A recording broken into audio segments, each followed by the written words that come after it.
जिंतूर परभणी महामार्गाचे काम सुरू असताना कौसडी रस्त्याकडे दुर्लक्ष। 15 मीटरचा रस्ता न केल्याने पाणी साचते। वाहन चालक त्रस्त, कामठे कंस्ट्रक्शन कडून दुर्लक्ष, अपघाताची शक्यता वाढली। सध्या सुरू असलेल्या जिंतूर परभणी महामार्गाच्या चौपदरीकरणाच्या कामात कौसडी गावाकडे जाणाऱ्या जोड रस्त्याकडे पूर्णपणे दुर्लक्ष करण्यात आले आहे।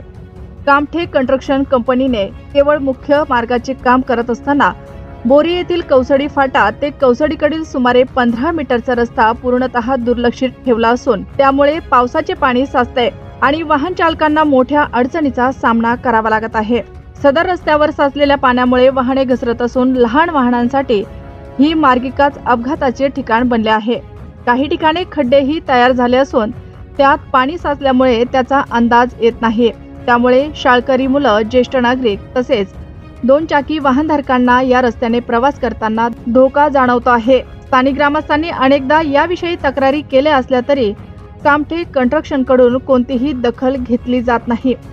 मुख्य महामार्गाचे काम होत असताना गावाच्या दळणवळणाच्या दृष्टीने महत्त्वाच्या जोड रस्त्याकडे दुर्लक्ष करणे ही निष्काळजीपणाची लक्षणे आहेत, असे ग्रामस्थांचे म्हणणे आहे। या प्रकारामुळे ग्रामस्थांत संताप व्यक्त होत असून प्रशासनाने आणि सार्वजनिक बांधकाम विभागाने याकडे तातडीने लक्ष देऊन उर्वरित रस्त्याचे काम त्वरित पूर्ण करावे अशी मागणी केली जात आहे।